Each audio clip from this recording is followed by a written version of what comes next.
जय Hind future officers, कैसे हैं आप सभी लोग। स्वागत है आपका आज की इस वीडियो में। आज मॉर्निंग में मैंने आप सब लोगों को जो है एक टॉपिक दिया था, जिसमें हमने बोला था कि आपको 200 वर्ड्स में जो है एक रिपोर्ट लिखनी है। टॉपिक था आपका इजराइल ईरान वॉर 2026। इस तरीके के काफ़ी सारे टॉपिक जो आपके एग्जाम में आ सकते हैं दोस्तों, तो उम्मीद करता हूँ कि आप सब लोगों ने ये टॉपिक लिख लिया होगा। इनकेस नहीं भी लिखा है तो प्लीज़ मेक श्योर कि आगे कोई भी टॉपिक आपको दिया जाए तो उस टॉपिक को जो है आप प्रैक्टिस जरूर करिए। ठीक है, चलिए देखते हैं कि इजराइल ईरान वॉर पे अगर आपको रिपोर्ट लिखनी हो इन 200 वर्ड्स तो किस तरीके से जो है आप वो रिपोर्ट लिख के आएंगे। ठीक है, जैसा कि मैंने बताया था इससे पहले की वीडियो में जिसमें हमने रिपोर्ट राइटिंग के फॉर्मेट पे बात की थी, तो हमने देखा था 3 चीज़ों के बारे में। पहला था कि जब भी नेम के बारे में पूछा जाए तो आपको अपना पर्सनल नाम नहीं लिखना है। ठीक, फॉर एग्जांपल मेरा नाम परवीन है तो कभी भी मैं नेम में परवीन नहीं लिखूंगा, क्योंकि यूपीएससी की सख्त हिदायत है कि आप अपना पर्सनल नाम और जगह जहाँ से आप बिलोंग करते हो वो आपको नहीं लिखनी है। तो क्या लिखना है sir?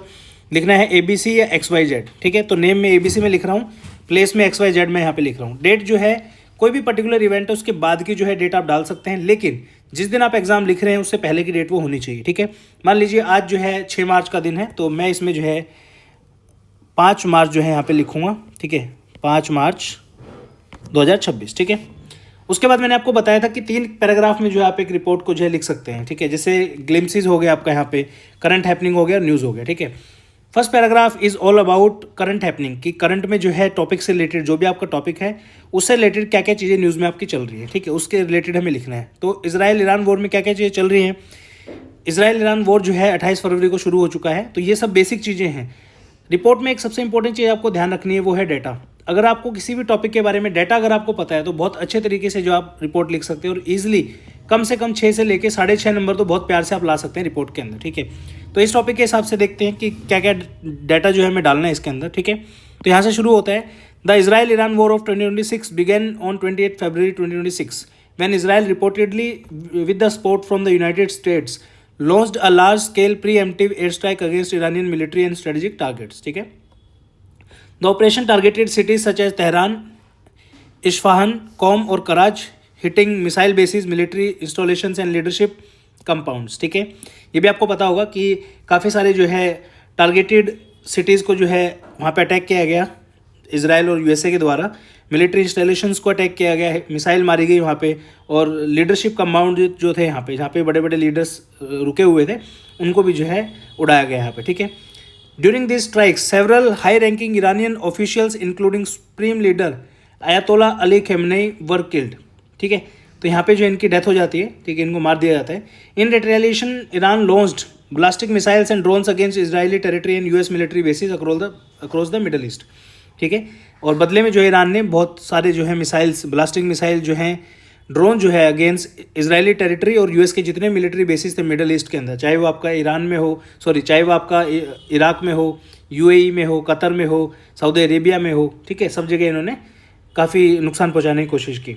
The conflict quickly expanded involving Gulf states, attacks on shipping routes in the Strait of Hormuz and rocket strike by Iran backed group like Hezbollah. ठीक है, इसका मतलब ये है कि जल्दी से जल्दी ये जो कॉन्फ्लिक्ट था ये जो है एक्सपेंड हो गया जितने भी आपके गल्फ के स्टेट हैं उनके साथ, और काफ़ी सारे शिपिंग रूट्स के ऊपर जो है अटैक किया गया, specifically in the Strait of Hormuz. ठीक है, अब एक चीज़ यहाँ पे आप नोट करना, जो है फर्स्ट पैराग्राफ है, it is all about related to the event. ठीक है, जो भी इजराइल ईरान की जो बेसिक फैक्ट्स थे, क्या क्या हुआ, वो सब इसमें हमने कवर किया। ठीक है, सेकंड पैराग्राफ में हम हमेशा जो है हिस्टोरिकल पर्सपेक्टिव को देखते हैं कि ये जो लड़ाई छिड़ी है इसका हिस्ट्री में कोई लेना देना है या नहीं है, इस न्यूज़ का बैकग्राउंड से कुछ लेना देना है या नहीं है, या कोई पुरानी ऐसी न्यूज़ जिसकी ये रिपीटेड न्यूज़ हो। ठीक है, तो इसमें आप देखेंगे हिस्ट्री से रिलेटेड जो है फैक्ट हमने डाले हैं। The hostility between Israel and Iran has deep historical and ideological roots. After the 1979 Islamic revolution in Iran, the new Iranian government adopted a strongly anti-Israel stance, refusing to recognize Israel as a legitimate state. ठीक है, यानी कि आप देखोगे तो काफ़ी सारे जो है ईरान और इजराइल के जो हैं हिस्टोरिकल और आइडियोलॉजिकल रूट्स थे। 1979 में इस्लामिक रिवोल्यूशन जब हुआ ईरान के अंदर, तो नई ईरान की जो गवर्नमेंट थी उन्होंने इजराइल को जो है रिकॉग्नाइज करने से ही मना कर दिया। ठीक है, इसलिए जो है आप देखेंगे इजराइल जो है ईरान के अगेंस्ट में रहता है। उसके बाद ईरान जो है सपोर्ट करता है मिलिटेंट ग्रुप्स को। ठीक है, स्पेसिफिकली हिजबुल्लाह है जो लेबनान में है, हमास है जो गाजा में है, जो कि अपोज करता है इजराइल को। ठीक है, on the other hand Israel views Iran's nuclear programme and ballistic missile development as an existential threat to its security. ठीक है, इजराइल ये बोलता है कि अगर ईरान ने न्यूक्लियर प्रोग्राम जो है डेवलप कर लिया और ब्लास्टिक मिसाइल का डेवलपमेंट उनका अगर सक्सेसफुल हो गया तो इजराइल की एग्जिस्टेंस के लिए वो खतरा हो सकता है। ठीक है, क्योंकि आप खुद सोचिए कि जब हिजबुल्ला और आपका जो हमास है गाज़ा के अंदर, ये लोग स्ट्रेट फॉरवर्ड आके इसराइल को धमकी देते हैं, उनके ऊपर अटैक करते हैं, तो ऑब्वियसली अगर ईरान ने जो है बैलिस्टिक मिसाइल और न्यूक्लियर प्रोग्राम डेवलप कर लिया तो वो जो है इनके पास भी पहुंच जाएगा, तो ये जो है उनके एग्जिस्टेंस को खतरा पहुंचा सकते हैं। Over the year both countries have engage in proxy Wars, cyber attack, covert operation across the Middle east, steadily escalating tensions. यानी कि पास्ट के कुछ ईयर्स में आप देखेंगे दोनों कंट्री जो हैं प्रॉक्सी वॉर्स के अंदर जो है आपको देखने को मिलेंगे, साइबर अटैक एक दूसरे पे करते रहते हैं, कोवर्ट ऑपरेशन जो है मिडिल ईस्ट के अंदर एक दूसरे के ऊपर करते रहते हैं, ठीक है, जिसकी वजह से धीरे धीरे टेंशन जो है बढ़ी है। लास्ट है आपका impact government initiative and outcome, ठीक है।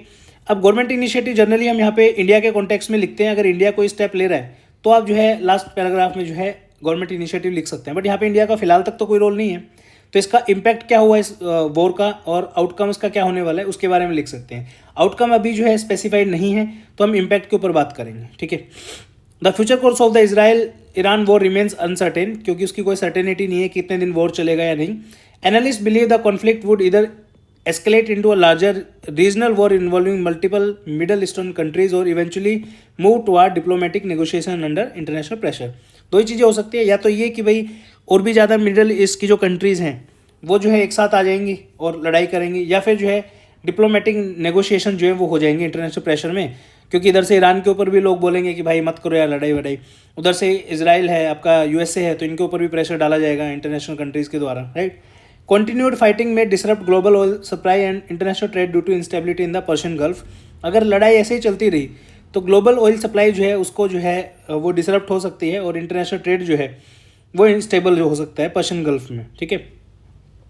The long term outcome will likely depend on the military development, global diplomatic intervention and whether both side are willing to return to negotiation regarding Iran's nuclear programme and regional security arrangement, ठीक है। तो इसका जो long term का outcome है, अभी तो short term में तो यही है एक दूसरे के ऊपर बम मार रहे हैं लोग, मिसाइल छोड़ रहे हैं एक दूसरे के ऊपर। लॉन्ग टर्म में अगर आप देखेंगे तो वो डिपेंड करेगा मिलिट्री डेवलपमेंट के ऊपर। भाई अब ईरान को ज़्यादा तंग किया जाएगा यूएसए और आपका इसराइल के द्वारा, तो डेफिनेटली वो भी कुछ ना कुछ एक्शन लेंगे, ठीक है। उसके बाद ग्लोबल जो लीडर्स हैं हमारे, जो डिप्लोमेटिक इंटरवेंशन अगर कोई होती है तो ही जो है इसमें लॉन्ग टर्म कोई आउटकम निकल के आ सकता है, ठीक है। लेकिन उसमें जो है बोथ साइड जो है उनको नेगोशिएशंस के लिए आना पड़ेगा। ऐसा नहीं है कि इजराइल मान जाएगा कि चलो ठीक है हम कर लेते हैं नेगोशिएट, तो ईरान नहीं मानेगा, उसको भी मानना पड़ेगा, तभी जो है नेगोशिएशंस पॉसिबल है, ठीक है। तो ये है आपका पूरा इजराइल ईरान वॉर का टॉपिक। अब इसमें एक चीज़ आप ध्यान से समझिए, बहुत सारा डाटा ऐसा है जो आपको बहुत कॉमनली देखने को मिल जाएगा, ठीक है। जैसे आपका supreme leader Ayatollah Ali Khamenei है, इनकी डेथ हो जाती है, जो इनको मार दिया जाता है, ठीक है।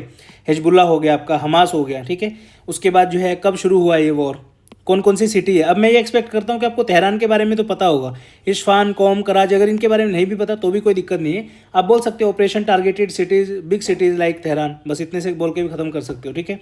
तो ऐसा नहीं है कि बिल्कुल सेम टू सेम डाटा ही आपको लिखना है, लेकिन इस टॉपिक से रिलेटेड जो है डाटा होना चाहिए। करंट अफेयर मतलब जो करंट हैपनिंग है उसमें करंट के चीज़ों के रिलेटेड हिस्ट्री का आपको थोड़ा बहुत पता होना चाहिए, जैसे हिजबुल्ला वाला इशू है, हमास है, रिलीजियस जो कॉन्फ्लिक्ट चल रही है उसके बारे में आपको पता होना चाहिए। इम्पैक्ट में आप भी अपनी तरफ से भी जो है कुछ कुछ पॉइंट लिख सकते हैं कि, क्योंकि आप देखो यहाँ पे कोई भी ऐसा फैक्ट नहीं डाला है, ये सिंपल सी चीज़ है कि भाई अगर दोनों कंट्री एक साथ में आएंगी तो ही जो है कोई सोल्यूशन पॉसिबल हो पाएगा, ठीक है। तो इस तरीके से आप लिख सकते थे इजराइल ईरान वॉर के ऊपर पूरी रिपोर्ट, जो कि आपके 200 वर्ड्स में हो जाएगी, ठीक है। कमेंट सेक्शन में कमेंट करके बताइए अगर आपको वीडियो अच्छी लगी है, तो आगे आने वाले टाइम में मैं काफ़ी सारी वीडियो जो है आपके लिए इस तरीके की बना दूंगा। अगर वीडियो अच्छी नहीं भी लगी है तो भी कमेंट सेक्शन में कमेंट कर दीजिए, सो दैट हमें पता चले कि हम आगे टाइम वेस्ट ना करें इन सब चीज़ों में, ठीक है। Thank you so much for watching this video, have a great day, जय हिंद, वंदे।